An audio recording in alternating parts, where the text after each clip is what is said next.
তো দেখতে পাচ্ছি যে রাজু ভাই এদিকে আসতেছে হাঁটতে হাঁটতে। তো ভাই আজকে আসতেছে, ভাইয়ের মনে হচ্ছে মনে একটা চেতনা, ভাইয়ের একটা চেতনা আছে মনে, কোনো একটা কিছু ভাবতেছে ভাই। তো ভাই এখন হেঁটে যাচ্ছে। আমরা এখন যেখানে অবস্থান করতেছি সেই জায়গাটা হচ্ছে উদয়ন জেলা পুলিশ স্কুল। গাইজ, এই স্কুলটা অনেক মানুষ আগে পড়তো। এই স্কুলটায় কোটা আন্দোলনের কারণের পর থেকে এইখানে স্কুলটা আপাতত বন্ধ আছে। তো খুব শীঘ্রই স্কুলটা চালু হবে। তো দেখতে পাচ্ছি রাজু ভাই হাঁটতেছে। রাজু ভাই চোখে একটি অপূর্ব সুন্দর চশমা। রাজু ভাই হেঁটে যাচ্ছে। ভাই আপনি কিছু বলেন। হ্যালো প্রিয় গাইস ভিউয়ার্স, আমি এখন ফরেস্ট লঞ্চঘাট সুন্দরবন বিভাগ, যেখানে আসলে ফরেস্ট ঘাটটা এত সুন্দর, আমাদের খুলনায় সুন্দর ফরেস্ট ঘাটটা আসলে আপনাদেরকে দেখার জন্যে এখানটায় নিয়ে আসছি। আমার সামনে দেখতে পাচ্ছেন ফরেস্ট লঞ্চঘাট সুন্দরবন বিভাগ। এখানের একটা ইতিহাস আছে, শহীদ স্মৃতি, এখানের দারুণ একটা ইতিহাস আছে এক সময়। আর খুলনা বলতে গেলে কি খুব নিরিবিলি নিচ্ছন্ন একটা জায়গা আছে আমাদের খুলনা ফরেস্ট ঘাট, যে ঘাটটায় আসলে একটা সময় মানুষের আনাগোনা খুবই কম ছিল। এখন একটু ইদানিং একটু আনাগোনা বাড়ছে, এর আগে আনাগোনাটা আরও অনেক কম ছিল। আমার ছোটোবেলা আমার অনেক সময় কেটেছে সুন্দরবনের আশেপাশে বা আমাদের ফরেস্ট ঘাটের আশেপাশে। ঠিক ওই মুহূর্তটা আসেন আমি দেখাই, তখন এরকম আসলে এত সুন্দর ছিল না। তখন এইখানটায় যে জোয়ার ভাটার পানি পড়তেছে, ওই পানিগুলা দেখা যেত। আর তখন এই গাছগুলোও ছিল না। এই কালভার্ট যেটা ছিল এটা একটা কাঠের কালভার্ট ছিল। আমাদের ফরেস্ট ঘাটটা খুবই সুন্দর। এখন জোয়ার আছে, আজকে একটু অন্য কোনো একটা দিকে যাবো। দেখতে পাচ্ছেন এখানে একটা লঞ্চ যেটা আসছে এখানে অন্যদিকে। তাহলে ভিউয়ার্স, তাহলে এখন আমরা একটু অন্য কোনো দিকে যাব, যেখানটা আরও অনেক সুন্দর, আরও অনেক, এই নদীটার ওই পারে আরও অনেক সুন্দর একটা জায়গা মুভমেন্ট, সেইখানে যে আপনাদেরকে দেখাবো। আসলে আমাদের খুলনা নদী মাতৃক যে জায়গাটা, সেই জায়গাটা এত সুন্দর, আসলে না দেখলে আসলে বোঝা নেয়। চলেন সেদিকে যাই। আল্লাহ হাফেজ। স্টার্ট। ডায়লগ দে। আপনি কোন? আমি ডায়লগ দেব না, আমি কামে আছি না। না, দেখি ডায়লগ দে। আমার ডায়লগ দেন। এই ভাই একটা আল্লাহ হাফেজ।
আমাদের ওই পাশ থেকে দেখি, এই পাশটা দেখতে আমাদের সুন্দর লাগে।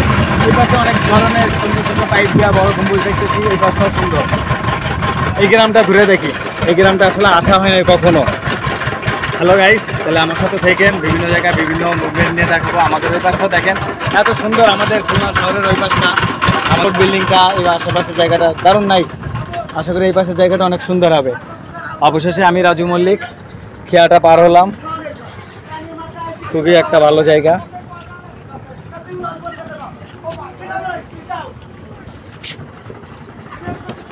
ধাক্কা খাইব, দেখি এটা নাড়া দেবো। আর এখন তো কে করবি তো এইটুক নামার তো করবি কিসের থেকে নাম না বোকা ওইটুক ড্র করতে হয় না যে গাড়ির থেকে নাম না পুশ করছো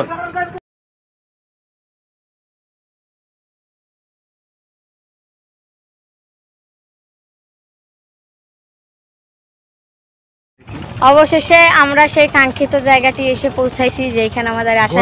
সুন্দরবনে যে ফরেস্ট গার্ড সেই ফরেস্ট গার্ড থেকে দেখালাম যে লঞ্চে করে নদীর ও পাড়টা যে সুন্দরবনে সেই বিশাল দেখতে পাচ্ছেন যে গাছটা এই গাছটা আসলে কি গাছ কেউ বলতে পারবেন আসলে অদ্ভুত একটা গাছ যে গাছের বয়সটা অনেকটা বছর ভিতরে যে সুরঙ্গ যে অবস্থা অদ্ভুত ভয়ঙ্কর একটা গাছ রাসেল ভাইপারের মতন এই গাছগুলো জড়াই রয়েছে কি বিশাল বিশিষ্ট আসলে এটা বট গাছ না এটাকে বলা হচ্ছে শৈলা আমরা সুন্দরবনে খুলনা উপকূলীয় মানুষ যারা যারা দেখতে পারবো গোল গোল এটুকু এটুকু ফল পাওয়া যায় টক মিষ্টি সেই শৈলা গাছ হচ্ছে এটা এখন শৈলার সিজন না সেজন্য গাছে কোনো রকম শৈলা নেই থাকলে আমি দেখাতাম নেক্সট কোনো একটা ভিডিওতে আবার শৈলা দেখাবো আর আমাদের সুন্দরবনের পাশেই দেখছেন নদীগুলা নদীমাতৃক দেশটা খুব সুন্দর সূর্যটাও পশ্চিম দিকে হেলে পড়ছে ভূত অদ্ভুত গা ঝিমঝিম ঝিমঝিম করে অদ্ভুত এক সুরঙ্গ যা দেখলে বিশ্বাস করার মতন নাই কোথায় কেউ নেই গুম ঘর যেখানে মানুষকে গুম করে রাখা হতো আয়না ঘর যেখানে লুকিয়ে থাকতো তুই কেমন আয় ঘর গা ঝিমঝিম সেই আয়না ঘর যে আয়না ঘরে এই সেই মাটির নিচ যেখানে হাজার মানুষকে আপনার আটকে রাখা হয়েছিল এই সেই জায়গা যেখানে আমির হামজা যেখানে আর্মি প্রেসিডেন্ট তারা এইখানে শত আল্লাহকে ডেকেছে তারা হাজার হাজার বার এখানে বসে বসে তারা আল্লাহকে ডেকেছে আল্লাহ বাঁচাও তো গত 5ই আগস্ট এইখান থেকে শেখ হাসিনার পতন হওয়ার পর এই জায়গাটি ছাত্ররা এবং বিএনপির দল বলেরা এই জায়গাটি ভাঙচুর করে এই জায়গাটি ভাঙচুর করার পর তারপর এখন বর্তমান এই জায়গাটায় সামান্য কিছু অলবতার ঢুকছে যেখানে দেখা যাচ্ছে ওই সাইডটায় আমি যেখানে গেছিলাম সেইখানে মানুষদেরকে বন্দি করে পিটানো হতো কারেন্ট শর্ট দেওয়া হতো তো এই সেই জায়গা যে জায়গায় মানুষকে মানুষ ঘুমাতেও আরাম পেত না আপনারা তো দেখতেই পাচ্ছেন জায়গাটা কেমন জায়গাটা খুবই একটা এই সেই হাতুড়ি আপনারা দেখতে পাচ্ছেন এখান থেকে আমি একটু আগে সেই হাতুড়িটা সংগ্রহ করলাম এই যে হাতুড়িতে এখানে রক্ত লেগে আছে আপনারা দেখতে পাচ্ছেন এই সেই হাতুড়ি যেই হাতুড়ি দিয়ে মানুষকে পেটানো হতো মানুষকে পিটিয়ে তাদেরকে অজ্ঞান করা হতো এই সেই আপনার কি বলবো এই জায়গাটার আসার পর আমার নিজেরই খুব খারাপ লাগতেছে আমার চোখ থেকে অশ্রু ঝরতেছে আপনারা দেখতে পাচ্ছেন